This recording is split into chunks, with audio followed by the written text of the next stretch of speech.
biology, as is my undergrad, and I did a lot of carnivore research and lion research over in Botswana, as well as a lot of marine biology. And then I switched and I got my doctorate in sustainability education, but my focus was cultural anthropology. And all of my field work was working with a couple of San Bushman communities over in the Western Kalahari Desert of Botswana. Wow. Okay. So now it's starting. I'm starting to see how things emerge for you. So you got out of, you completed your academic education, and what was the next step in your life? What happened after that? So I did a lot of work. I used to love to travel. I had a Volkswagen van, and I spent a lot of time traveling and staying in it and living out of it, and really just loved camping and seeing the world. So I do a lot of seasonal work, mostly related around some sort of research biology. But finally, in the mid-90s, I decided to join the U.S. Peace Corps, and they sent me to the Okavango Delta in Botswana, which is just an outstandingly beautiful place, kind of the best density of wildlife, really, that you can get almost anywhere. And so I did the U.S. Peace Corps there, and after that stint ended, I just loved it so much that I stayed and joined a lion research project, and was there living in the bush in the middle of nowhere. Kind of prepped me for alone, because one time I was 7 weeks there by myself once, and living amongst lions. With the time we didn't have things like radios, or we didn't have obviously electricity, or a lot of the modern things that you have now that tie you into the modern world, satellite phones and things like that, we didn't have access to. So often I was by myself, changing tires next to lions, with elephants around, and black mamba in my rigged up shower that the elephants used to come and dig up all the time. So it was our only thing. We had water. We had to heat the donkey boiler to get with the fire to get water, but we had water. But the elephants would rip that up pretty much the entire dry season. So that's what originally got me there. So when you went and did alone, it wasn't your first rodeo. You got some experience kind of surviving in minimalistic circumstances. There's got to be at least one or two great stories about, you started to allude to some of them, like having did you say a black mamba in the shower? Yes. So weird things in my tent. The baboons used to come in my tent, and they used to unzip it and go through all my things. They, for some reason, targeted me. Yeah, it was pretty funny. So, and you can't show your teeth because it's a sign of aggression. So you have to talk like this, when you're trying to yell at the baboons. And but yeah, leopards in camp, and buffalo in camp, and hyenas at night. And, it was wonderful living in the bush in Botswana. There's nothing quite like it. So I really learned this, what I often people call the soft skills over in Africa. And really, I think those are the most important, because they're the basic skills everyone should know.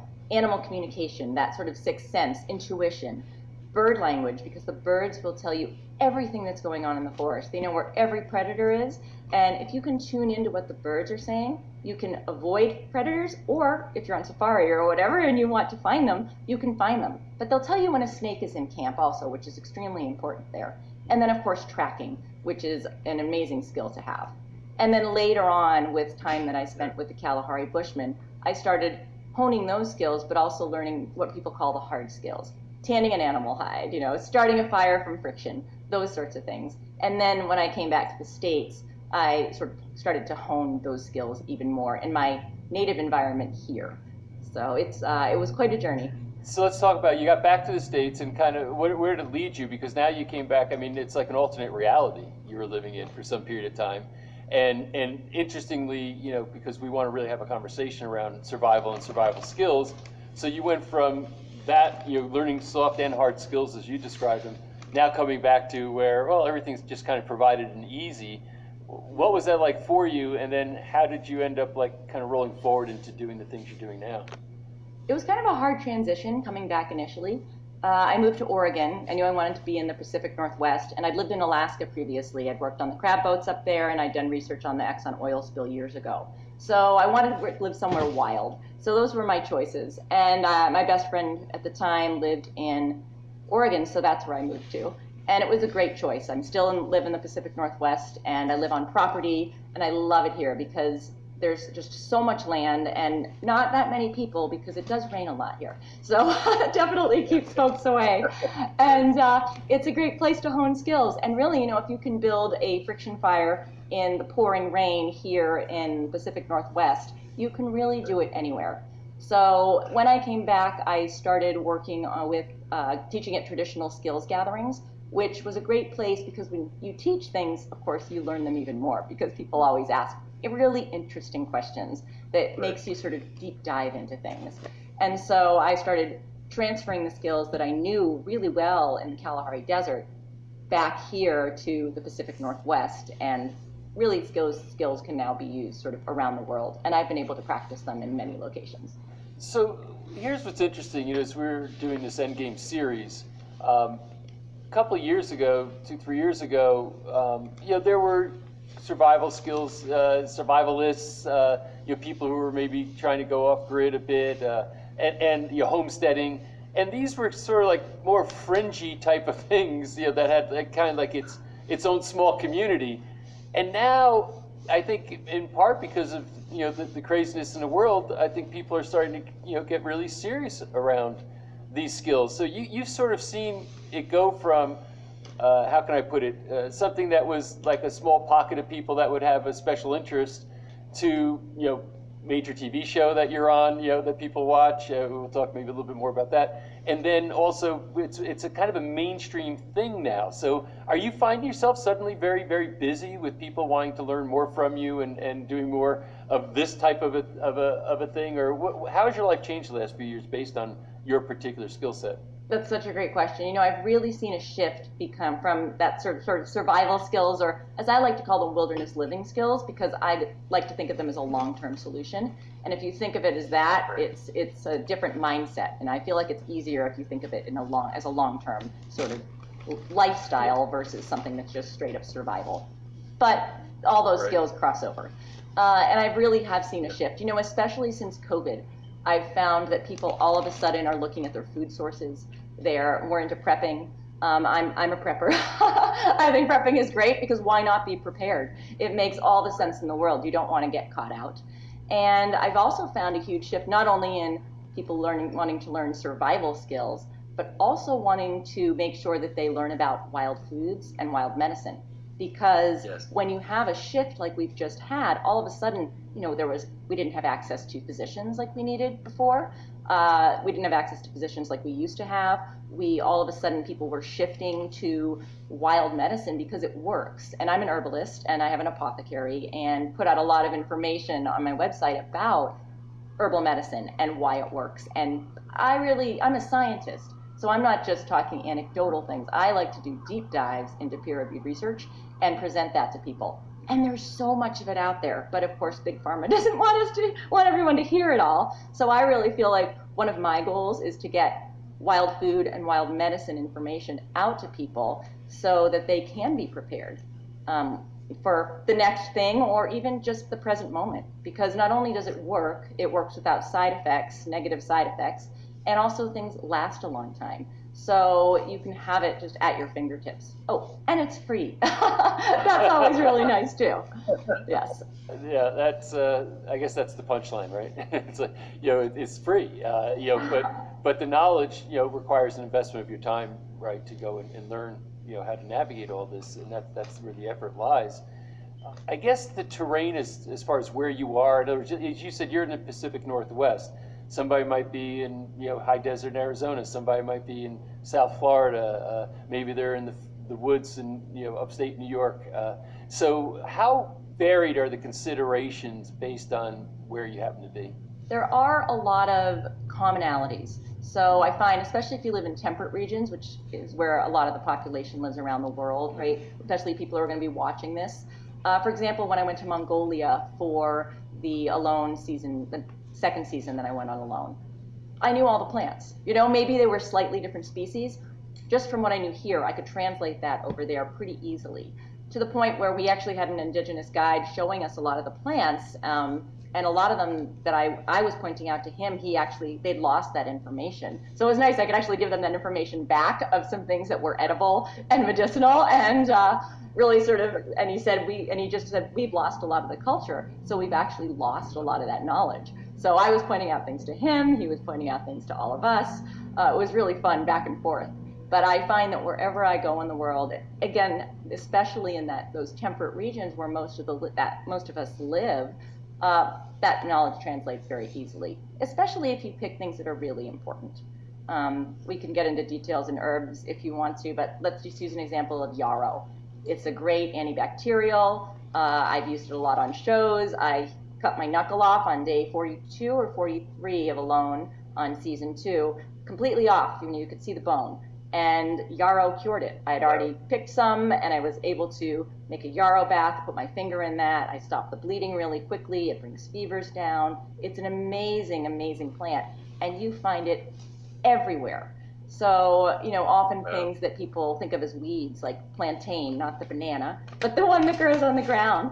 It's great for rashes or stings or bites. It's a drawing plant, so it draws those things out. But it's also edible. I made salmon tacos with it all the time to bring some vegetables into my diet when I was up on Vancouver Island for Alone. So by knowing just maybe 10 or 15 plants and maybe mushrooms, you can get by and learn, have quite a lot of knowledge that you can use really wherever you go. Well, you've brought up Alone a couple of times, and I've been wanting to go there with you, so let's go there. So you were on 2 seasons? Yes. And so what was, I guess the motivation's sort of obvious. You're given your background, what you've done, just had to be intrigued. But so what was the experience like, though? Obviously the viewer seeing it on TV, but maybe lay out the premise of it, what it was like. Like, how did you get on the show? Did you have to be interviewed, auditioned? And then was the experience what you expected, something different? How did that go for you? So I first was asked for Alone season 1. And when they called, first of all, I didn't really believe them that we'd be alone, because most reality TV is faked. But Alone is, as far as I know, the only one that's not faked, because they drop you by helicopter or sometimes by boat, and then they leave you. And you don't see anybody. You have to make it on your own. You have 6 cameras, 2 trail cameras, 1 huge camera, and then 3 smaller GoPros and handheld JVCs. All your microphones and everything. So every morning, not only do you have to survive, you have to put all your microphones on, check all your batteries, carry all your camera equipment with you, set up different shots. It's really a lot of work to self-film it. So I didn't believe them the first time that was the reality, that it wasn't going to be produced. And also, they didn't really sound like they had their stuff together the first time. So I said no for the first go. And but when they asked me for season 2, season 1 hadn't aired yet. So actually, I didn't even know there was a prize. So my motivation was not the finance, the big prize at the end. Obviously, it was really a lovely motivation, but it wasn't mine to go on the show. I went on the show first of all just to test myself. I've been doing these skills for such a long time. It was a wonderful opportunity to be by myself in nature. How great is that? And test my own skills. I wanted to show also, I was the first season they had women. They tried for season 1, but we all said no. So, so I wanted to have women on TV doing survival skills. It wasn't happening at the time, and I really wanted to show, it's not like you're proving something, but I wanted to be a role model for boys and girls to be able to see, because a lot of kids watch this show, right? I wanted them to be able to see that anyone can do this. And especially because I had multiple sclerosis. So I was also testing myself in that way. Yet another challenge of how would I do out there? And being in nature, of course, and eating wild foods, it's the best you can get. So it was a sort of a 3-way test there for me. And it was easier than I thought it would be. I might be the only person who said that, I don't know, but I loved my time. Season 5, I got cut off shortly because they gave me a vaccine at base camp that they weren't supposed to give people with MS, and so it kicked the MS in and paralyzed me. They didn't show that on the TV, but that's what happened. But for season 2, I could have stayed out there much longer. When I left, I was happy, I was well fed, I still had plenty of food left in camp. I enjoyed my time there. I thought it was just so much fun. I didn't feel lonely because there were so many wild animals around, and I knew I was going to see my family again. I missed my kids, but missing them wasn't enough for me to go home to them because I knew I was going to see them eventually. Yet, when you're out there, your primal brain opens up, your intuitive, gut is wide open, and one of my kids called me home, as if he picked up the phone and said, "Mom, I need you." So I left 10 days too early, apparently.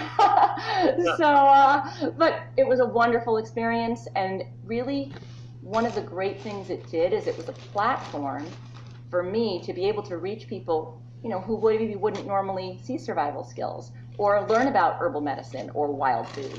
I was able to or multiple sclerosis and how to treat, autoimmune diseases naturally, because the Western world doesn't have a lot really for them at all. So it was a wonderful platform to be able to reach millions and millions and millions of people and be able to show them a lot of things that they might not normally see. So I loved it. Do you manage your multiple sclerosis more naturally, just through the types of... All naturally. All 100% natural? Yes. 22 years ago when I was diagnosed, I went downhill really quickly. I was wheelchair bound if I could get out of bed. Mostly I was bedridden. I was super sick.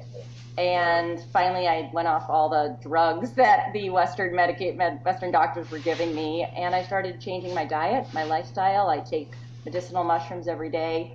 If anyone wants information on what I do daily, it's on my website, nicolapellian.com, and they can go there and see what I use daily to treat it. And I manage it exclusively that way. It works brilliantly. Thanks for sharing that. I think that's a very big subject, a little bit off our topic, but something that people should understand, that there are these solutions to that kind of a challenge. You said something else that got my attention. You said that when you're out there in nature, that I think you said it opened up your intuition. It kind of, you almost have a shift in consciousness while you're there. Because I believe that so much of this is aimed at, when I say this, preparation, survival, wilderness training, what have you, that it's around, the physical mechanisms of it and some of the education.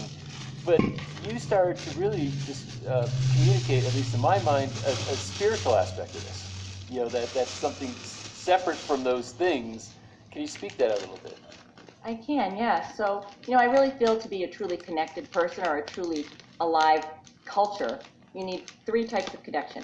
Connection to yourself, connection to community and others, and connection with nature. So, obviously on alone, I didn't have connection with others, but I have that in spades at home. And connection with yourself, I got an opportunity to be alone for 2 months.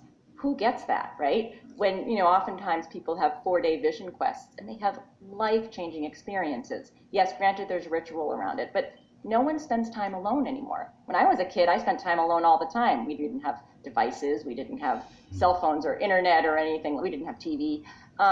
So we were always outside, and I got to be bored, which breeds creativity, right? And I feel like kids miss that nowadays, and a lot of adults, because they're no longer allowed to have that sort of imagination, because we're not bored. We're picking up a phone or we're doing something. And that connection with nature piece really helps that. So when you're out in nature, you're able to, everything opens up. So an example of this is when people ask me what was the hardest part about being on alone, hands down, the answer, the transition home. It was terrible because I'm out in nature. Again, when I say your primal brain opens up, what I mean is we don't use all of our brain. It's not like we're not using all of our brain in nature either, but a lot more of it. And you're able to hear everything at once. You can hear the birds, you can hear, you can feel what's happening, and you can feel when there's a mountain lion. All of those things. I could hear my child, 1,000 miles away easily. Because you're able to hear all these things at once. An example of this, I work again with the Kalahari Bushmen, and I have a friend there, Uta, and you can say, Uta, what did you just hear? And he'll point out 5 different things that no one else maybe heard of what's going on around him. And that whole community, everybody talks at once, but they can listen to everybody, which is pretty incredible. But when I left there and came back into modern society, I had to physically shut down my brain. It was so overwhelming. I couldn't listen to the radio and my kid talk at the same time. All of a sudden, you don't realize how much input you're getting on a daily basis. The input from media, from lights, going through an airport, it was absolutely overwhelming. It was so difficult to transition back. And I live pretty remotely, so I can't imagine what it's like for other people. And I don't think we realize what our brain goes through on a daily basis. So really what happens is we're all stuck in fight or flight mode in our daily world. Because when you're on the savannah, knowing that there's a black mamba or a lion there is really important, so that fight or flight matters. But on a daily basis, when you're in traffic or something's happening or things are being thrown at you, all of a sudden we're in fight or flight all the time, and there's so much anxiety and stress around that. And that nature connection piece really, really helps sort of lowering your stress level, and really getting back to nature is what it's all about. So I hope that explained it well. It really did, and this is what occurs to me. A lot of times, and I think this is when I look at the practicality of this conversation for people who are watching, and they're saying, okay, I'm going to learn this, I'm going to get supplies, whatever their prepping is in case, they are forced into a situation where, they don't have access to, normal modes of food, water, shelter, what have you. So they find themselves in that predicament. But here's what's occurring to me. You don't want it to be the first time that you've gone out and tested it, when that happens, right? So there should be maybe, if you really care about this as a category of your life, that you want to master or at least get somewhat proficient in, that the best way to do it is to actually go out when you don't have to, but choose some type of a wilderness retreat, or even I live up in the mountains, so like my daughter and her boyfriend, they'll go out and camp 10,000 feet in cold weather or whatever it might be.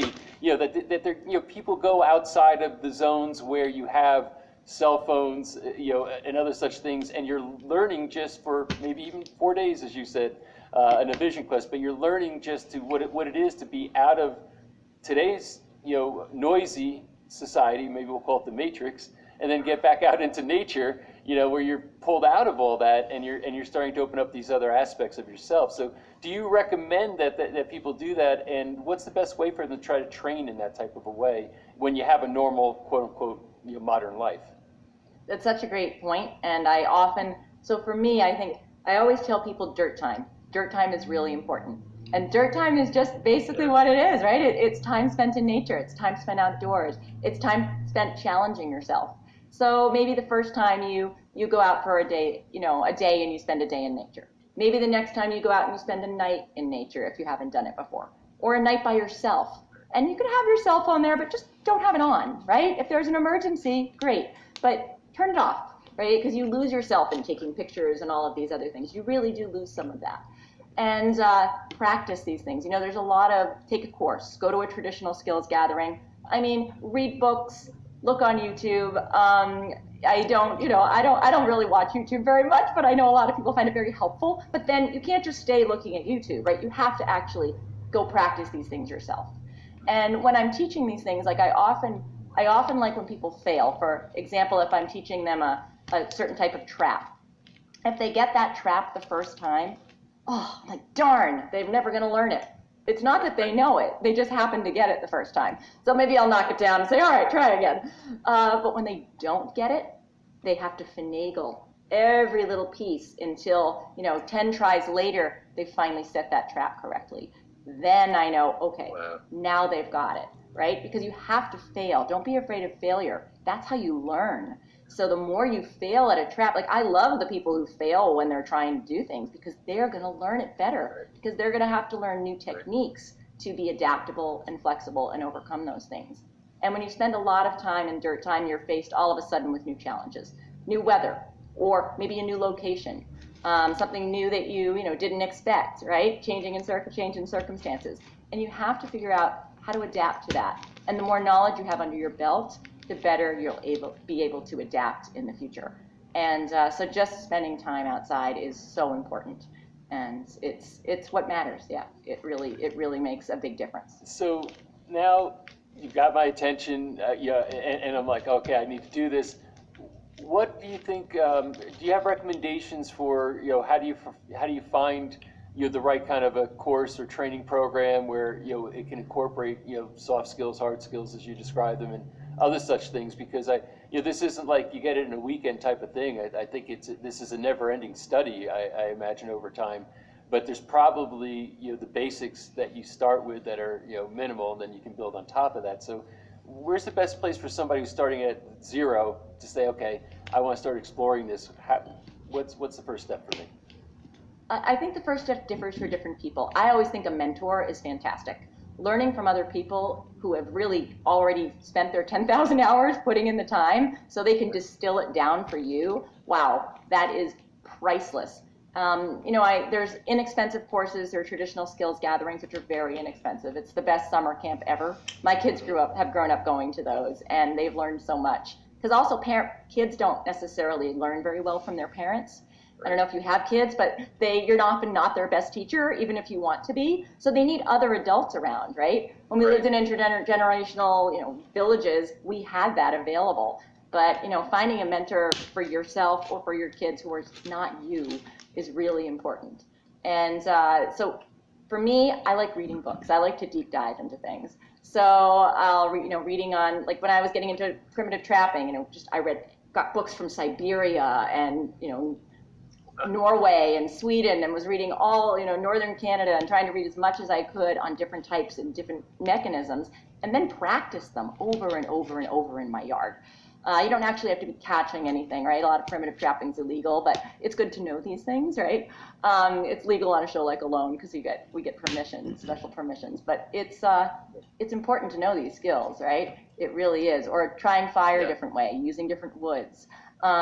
So building your own shelter, it's an experience to build it, because once you've done it, and then you do it again, and then you change things up, you don't want it to be your first time when there's a real emergency. That's the real thing. When a real emergency hits, you don't want it to be your first time ever facing those challenges, because that makes it 100 times more difficult. If you face those before, you've already got your foot in the door, and so you can adapt and be better at facing whatever comes your way. Yeah, just looking at the world we're in now, and I'm looking, at the Ukraine, and I'm seeing people that lived in cities suddenly just in a moment's notice having to evacuate, go to God knows where with their families and trying to figure out how to survive. And it's like, boy, if that's the first time they have to think about this, they're really in a compromised situation. Because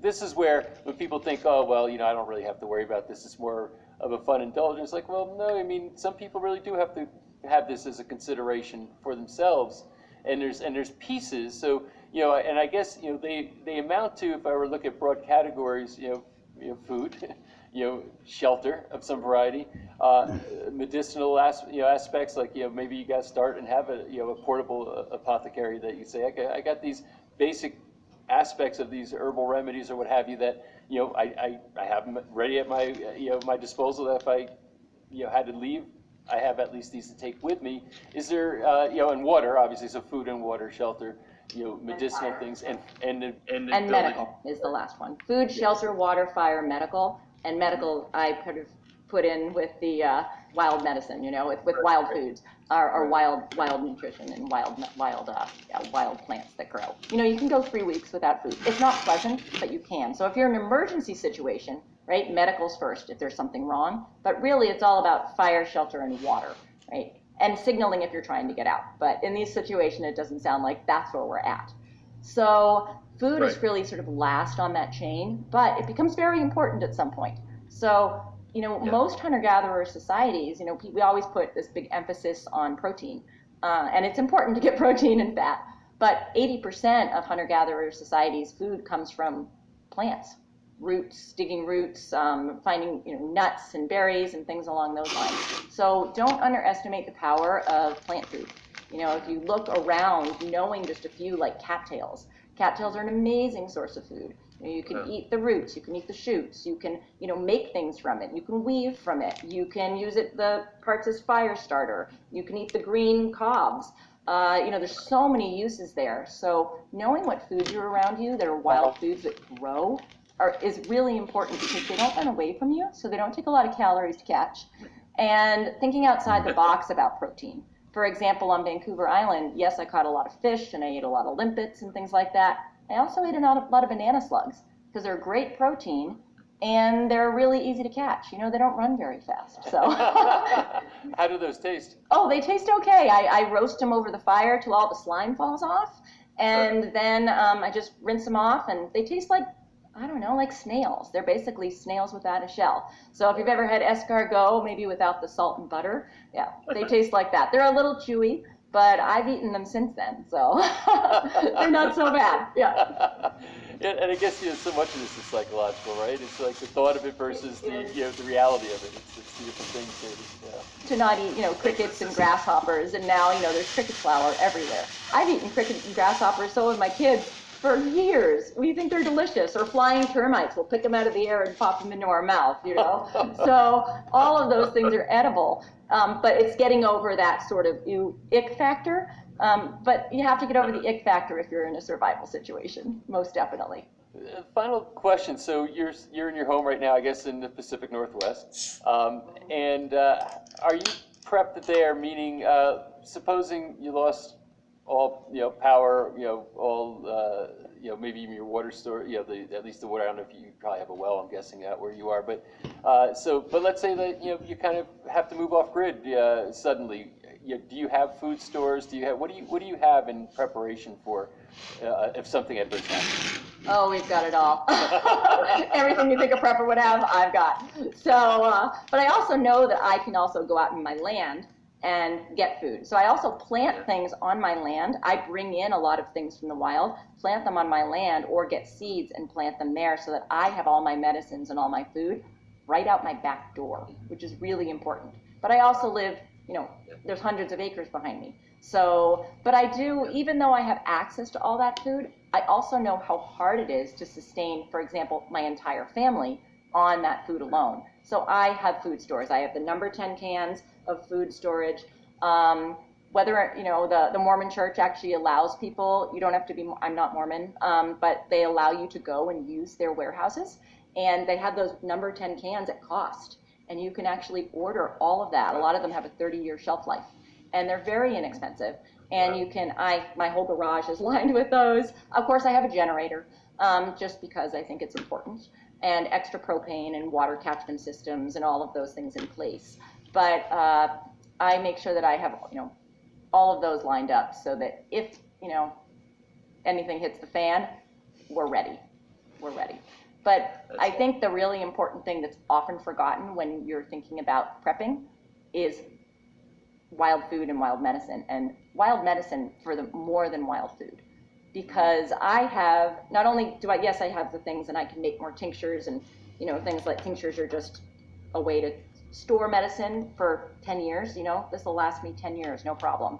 Right. This bottle won't because I'm using it, but you know what I mean? If I'm storing it up, I have jars of things. So having things like alcohol, right, to be able to use for both, medicinal purposes and also for extracting herbs. You can have those things ready to go or have a lot stored up so you can make more whenever you want to. And people forget about that because you're going to have a lack of being able to access physicians, et cetera. And I don't go to a physician often. We mostly, frontline medicine is herbal medicine in our household, unless we need surgery or something like that, right? I'm not anti-Western medicine. I just feel that it's overused. So I make sure all those are on hand. And I think that's really the thing that most people lack. If you do a survey of people in the survival skills world, and I know because we've done this, the two things where they're lacking knowledge are wild foods and wild medicine across the board. And that's where people really want to learn more. So I think focusing on that is extremely, extremely important and often sort of the forgotten part of what's needed for prepping.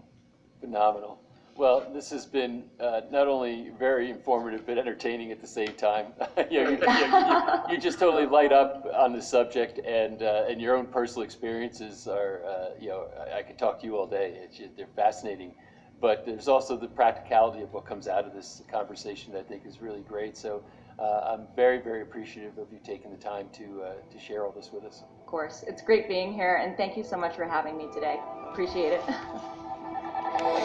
That completes my interview with Dr. Nicola Palian. Again, I felt if I knew what to do with Peter Schiff, and Peter Schiff is a well-known economist. As a matter of fact, he had predicted the 2007-2008 Great Recession.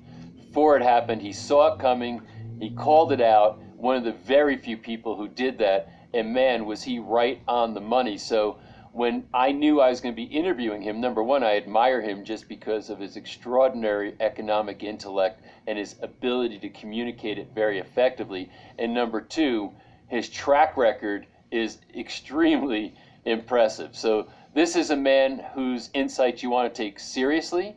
He also is contrarian on several issues. You see a lot of people think one way, Peter might see it another way, but he doesn't just say it, he explains why. This is a riveting interview, chock full of great information. Let's dive right in. Peter, thanks so much for spending some time with us here today. I'm really excited about this conversation.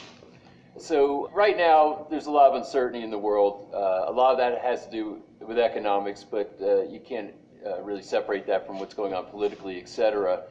What's your view as far as how people should be thinking as far as their investments or their finances and how to manage them through this process? Well, I think they have to be cognizant of a very substantial shift that I see coming. And that is going to be the world moving away from the US dollar as the primary reserve currency.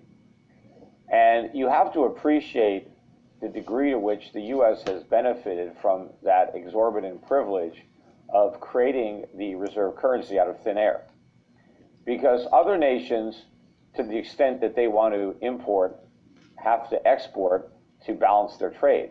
They have to produce the things that they consume, or they have to produce things that others consume so that they can exchange those for the goods that they want, but they did not produce themselves.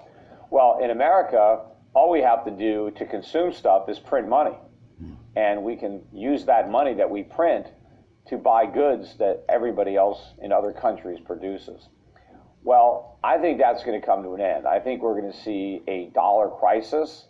And the reason for that is that we have substantially really upped the ante in this game with the amount of money that we're printing. So the U.S., if it doesn't become the reserve currency or if it loses its status, you see that coming, and how long do you think it might be before that happens? Well, it's hard to say in a exact time frame, but I think what we are going to be seeing immediately is a decline in the dollar's purchasing power, not only relative to other currencies, and you'll see that in the exchange rate, but relative to goods and services here domestically. And that's already begun. Now, the Federal Reserve is kind of being very dismissive of what we're seeing in producer and consumer prices, in import-export prices, looking at the prices that are being paid all through the supply chain. And they are moving up very dramatically. And the Federal Reserve seems to be confident that what we are witnessing is transitory, and that soon prices will come back down and we will not experience an elevated increase in consumer prices. And I think the Fed could not be more wrong. It is very reminiscent of the early days of the financial crisis, when the Fed was reassuring us that there was nothing to worry about from the problems that were in subprime.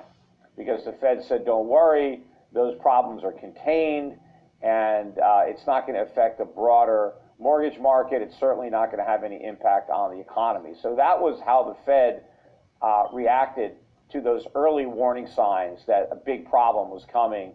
They told us there was nothing to worry about. They're doing the same thing now with inflation.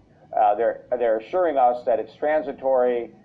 Inflation is going to stay around 2%, maybe lower, and they couldn't be more wrong. We're going to experience inflation rates far in excess of anything we experienced during the decade of the 1970s. And I think the economy is going to be much weaker. So rather than stagflation, which is how they describe that period, I think what we're entering now is an inflationary depression. What will the impact be, for the average investor out there when this occurs?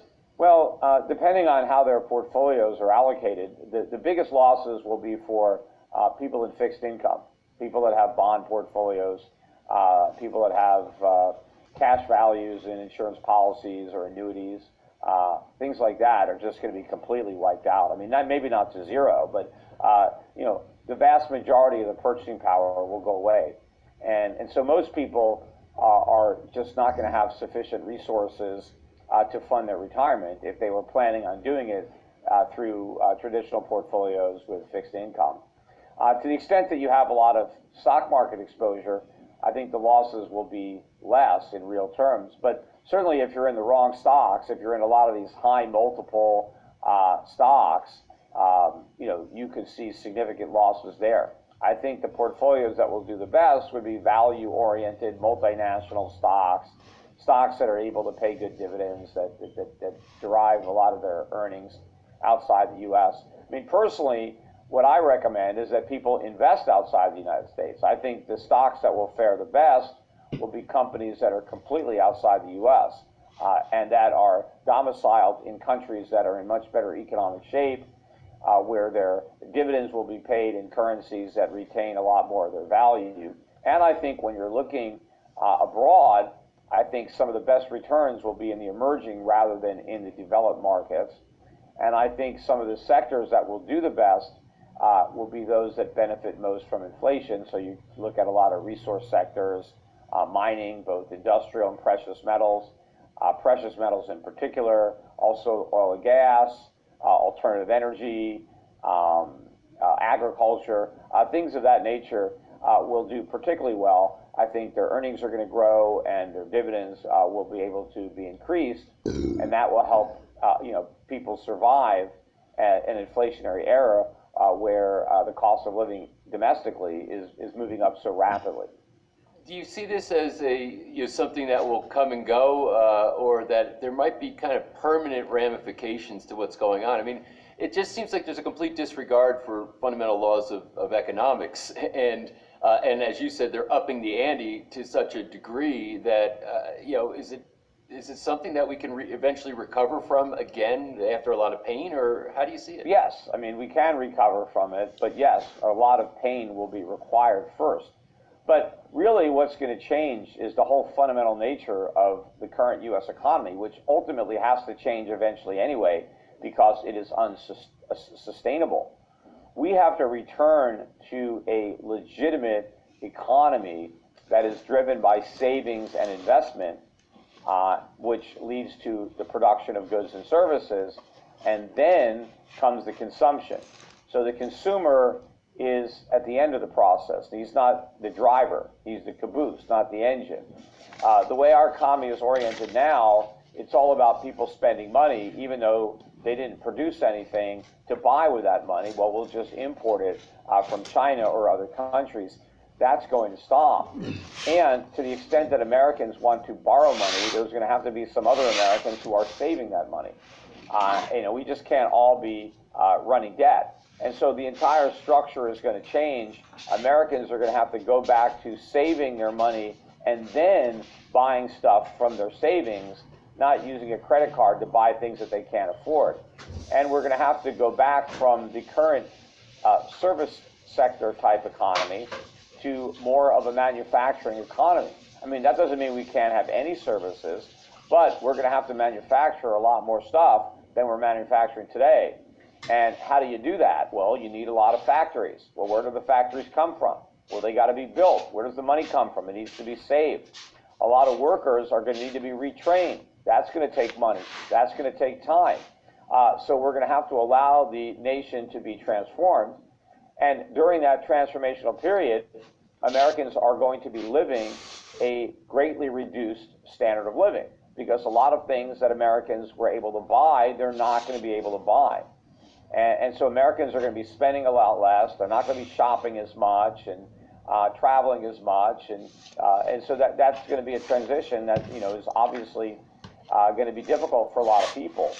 But it's something that we as a nation have to go through because of the structural problems that we have. And the source of those problems primarily has been the Federal Reserve for the artificial suppression of interest rates, which has encouraged an excess of consumer debt, has discouraged the type of savings that would lead to capital formation and production. And the Federal Reserve has also been there to subsidize and incentivize this enormous growth in federal spending, which has crowded out the resources that the private sector otherwise would have been able to avail itself of to be put to productive uses. So we've got this enormous government that needs to be diminished down to a manageable and affordable level, and we're going to have to go back to saving and producing and away from just spending and consuming. All these variables that you talk about that are I think these issues were issues prior to COVID, but now COVID comes along and now changes or the dynamic of everything that's going on. How do you see the impact of COVID, and do you think that's going to pass, or do you think that we've got more pain coming from COVID? Well, I mean, COVID certainly exposed a underlying problem, and obviously with COVID, the U.S. economy now is an even more difficult situation than prior to COVID. And the biggest threat from COVID isn't even a disease; it's the government's cure. I mean, the government is inflicting more damage to the economy than COVID. I mean, yes, there are people that are dying from COVID, but a lot of those people would have died from something. If it wasn't COVID, it would have been something else. I mean, you have a lot of people in their 80s and their 90s that are dying of COVID, but people die in their 80s and 90s all the time. I mean, a lot of people are dying of COVID instead of the flu, which they might have gotten if they didn't get COVID. But who knows? But yes, I mean, some people, maybe their lives are being, cut short a bit. But that's not what's damaging the economy. I mean, that may be damaging to those individuals and to their families on a personal level, right? But I don't think that's what's inflicting all the damage on the economy. It is what the government is doing to prevent COVID from spreading, and whether or not they're even successful, you can argue that. For all the efforts to lock everybody down and have everybody wearing masks, the question is, did we even really bend the curve in any significant way over what would have happened if we just, allowed immunity to develop naturally among the population? But who knows? But what's happened is, the minute COVID became an issue, and the government said, okay, we all have to stay at home and quarantine ourselves, right? A lot of Americans who were working left the workforce. Now, what should have happened is consumption should have gone down, because after all, people are not working, they're not producing goods and services, they're staying home, so they should be consuming less. And of course, there's less to consume because they're no longer working to produce things. So consumption should have come down, and the economy should be in a recession. But what the government did is they ordered everybody to go home and stop working, but they didn't want everybody to stop spending. So basically, they sent everybody money so they could keep spending, even though they were no longer working. That is a disaster of a policy. It's the opposite of what they should have done. Because now we're producing fewer goods and services to buy, but everybody's got more money to spend to buy the goods and services that we are not producing. And in fact, the government made it even worse. The government actually gave people more money when they were not working than what they earned when they did work. And they actually created a perverse incentive for people to not want to work and to use COVID as an excuse for not going to work, because not going to work pays a lot more now in America than going to work. But again, when you go to work, you're at least productive. When you're sitting at home, shopping on Amazon and watching Netflix, you're not producing anything. So where is all the goods coming from that you're consuming? They're coming from China, right? I mean, that's what's happening. And this is just massive inflation. So we took a problem that we had and we made it much worse. The budget deficits before COVID were about $1 trillion a year. Now they're $4 trillion a year, or whatever they are. I mean, the government right now is borrowing 70% of the money it spends. I mean, that is an unprecedented level of borrowing, and the lion's share of that is coming from the Fed, because we can't find buyers in the market for all of those bonds, and so the Fed is printing the money. But it's not just the U.S. government directly that is borrowing. Look at Social Security. Social Security is so broke at the moment that they're not collecting taxes from all these people who aren't working, but so many people are drawing benefits.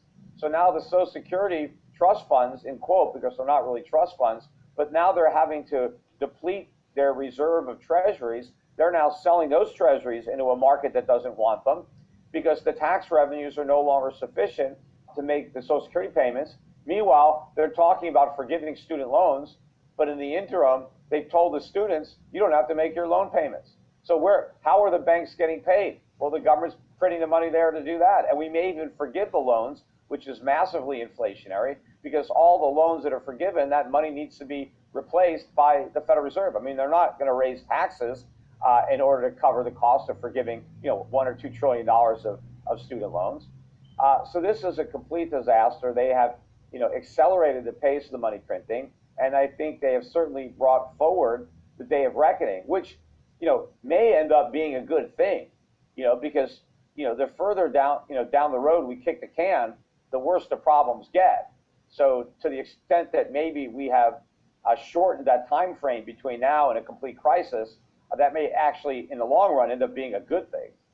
Well, you lay out so many of these actions and variables that are really disturbing. Like you said, maybe it's going to bring it to it faster. And then there's, sort of the psychological or spiritual aspects of this. To your point, being on the ground and having many friends who are entrepreneurs and trying to get them to come back to work when they could open up their businesses again. And exactly what you're saying is, hey, they're getting paid more not to show up to work, and they can't get people back in. The consequence also is that once people are stopped working and they're getting paid not to work, try to get them back in the mindset of productivity. Very, very difficult to do. Nobody wants to do it. People don't want to work. Where I live, here, I'm in Puerto Rico. They closed all the schools. Even the government, the governor orders all the schools closed. So even the private schools, where my kids are, they can't go to school. Then they vaccinated all the teachers. They were at the front line, right? They vaccinated the teachers before they vaccinated my 80-year-old mother who was here, right? So they said, we got to vaccinate all these teachers so the kids can go to school. So they finally opened up the school. I have a second grader who was going to school wearing a mask. All the teachers are vaccinated. The class size was diminished. There were only 6 kids in this class, and they were all spread out, and they were all wearing masks, and the teachers were vaccinated. And then, like 10 days later, the COVID cases increased, and they ordered all the schools closed again. Why? The teachers are vaccinated, the kids have masks. Why can't they go to school? But I think it's because the teachers don't want to work. And they say, hey, we don't want to risk getting COVID. Oh, okay, you don't have to go to work, but we're still going to pay you, right? The government has this precedent that people get paid even if they don't work. People are not dumb.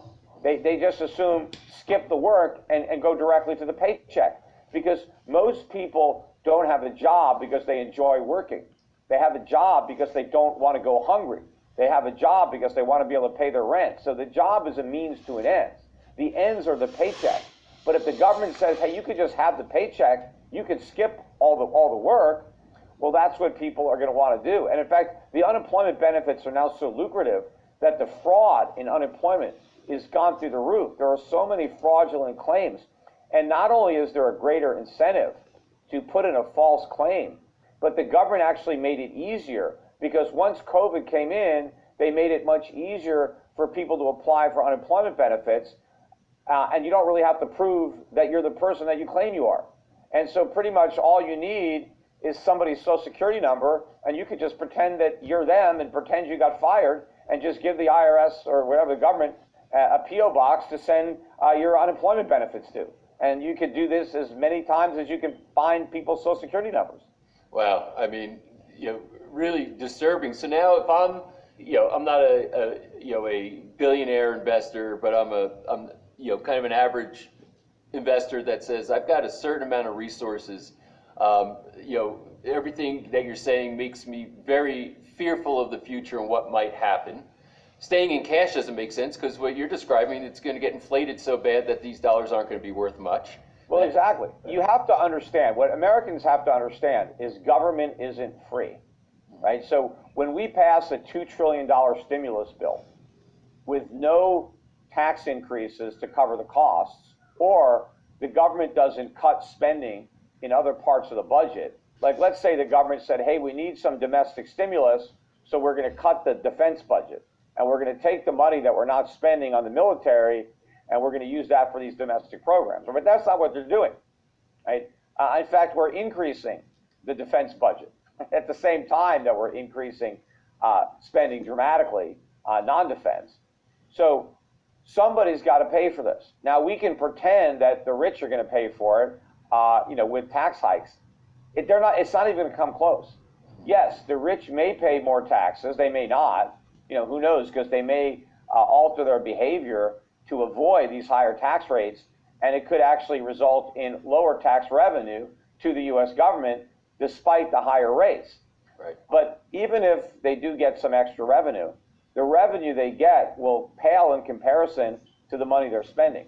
So where is the government getting this money? Well, the Federal Reserve is going to print it. Well, that doesn't mean it's free. And so the way this process works, under normal taxation, right, the government takes your money, right? They have an income tax or a property tax or a sales tax, and money goes directly from you to the government. Now you can't spend the money because the government took it. And now they give it to somebody else who spends it, right? And that's how taxation works. Well, what if the government just gives money to somebody else, but they don't take any money from me? That doesn't mean I'm not worse off. Because what happens is when the government prints money and gives it to somebody else who didn't earn it and who didn't produce anything to get it, that person now can spend that money the same as somebody else who did earn it and did produce stuff. So now that person that got this government money that was just printed goes into the marketplace and starts buying stuff. Well, that means prices are going to go up for the stuff that they're buying. And assuming we're buying the same types of things, now I'm going to have to pay a higher price because more people have money to buy those goods and services. And so what actually happens is the government has taken my purchasing power. So because prices have gone up, I can't buy as much stuff.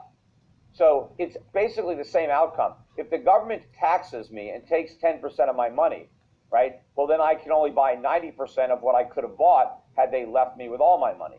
Well, if the government doesn't take my money, but prints money and gives it to my neighbor, and because my neighbor starts buying stuff, the price of everything goes up 10%, right, well, now I'm buying less in the same proportion than if the government had taken the money from me. So in